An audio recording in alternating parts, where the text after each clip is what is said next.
کیا آپ کے آلے کی مرمت کی ضرورت ہے؟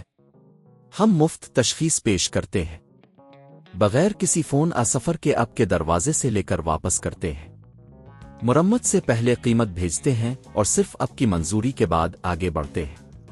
سادہ، شفاف اور پیشہ ورانہ۔ تفصیل میں link. Dyson V10 vacuum cleaner کا ڈیٹیل تبدیل کرنا ایک سادہ عمل ہے جو آپ خود گھر پر کر سکتے ہیں۔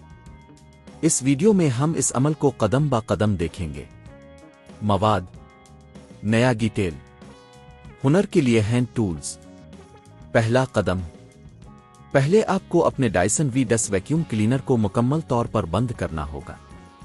اس بات کو یقینی بنائیں کہ یہ کسی بھی قسم کی بجلی سے منقطع ہو۔ دوسرا قدم، ڈیٹیل کے قریب موجود سکرو کو ڈرائیور کی مدد سے کھولیں۔ یہ سکرو آپ کے ویکیوم کے ڈیٹیل کو جگہ پر پکڑتا ہے۔ سکرو کو ہٹا کر اسے محفوظ جگہ پر رکھیں تاکہ بعد میں کام آئے۔ تیسرا قدم، اب آپ کو ڈیٹیل کو دھیرے دھیرے کھینچنا ہوگا۔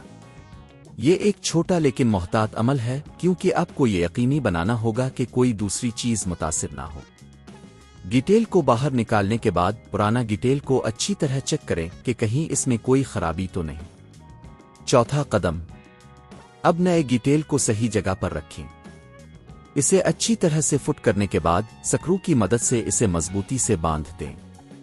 اس بات کا خیال رکھیں کہ سکرو زیادہ تنگ نہ ہو کیونکہ یہ ڈیٹیل کو نقصان پہنچا سکتا ہے۔ پانچواں قدم، اب آپ کو اپنے ویکیوم کلینر کی جانچ کرنی ہوگی۔ ویکیوم کو آن کریں اور چیک کریں کہ ڈیٹیل صحیح طریقے سے کام کر رہا ہے یا نہیں۔ اگر سب کچھ ٹھیک ہے تو اپنے کامیابی سے ڈیٹیل کو تبدیل کر لیا ہے۔ قیمت، اگر آپ یہ تبدیلی خود کرتے ہیں تو آپ کو صرف نئے ڈیٹیل کی قیمت ادا کرنی ہوگی جو عام طور پر 15,000 سے 20,000 روپے کے درمیان ہو سکتی ہے۔ اگر آپ کسی پیشہ ور کی خدمات لیتے ہیں تو گھر پر پک اپ اور مرمت کی قیمت تقریباً 3,000 سے 5,000 روپے اضافی ہوگی۔ یہ عمل نہ صرف آپ کے ویکیوم کی کارکردگی کو بہتر بناتا ہے بلکہ آپ کو مرمت کے دوران مالی فوائد بھی فراہم کرتا ہے۔ کیا آپ کے آلے کی مرمت کی ضرورت ہے؟ ہم مفت تشخیص پیش کرتے ہیں، بغیر کسی فون سفر کے آپ کے دروازے سے لے کر واپس کرتے ہیں، مرمت سے پہلے قیمت بھیجتے ہیں اور صرف آپ کی منظوری کے بعد آگے بڑھتے ہیں۔ سادہ، شفاف اور پیشہ ورانہ۔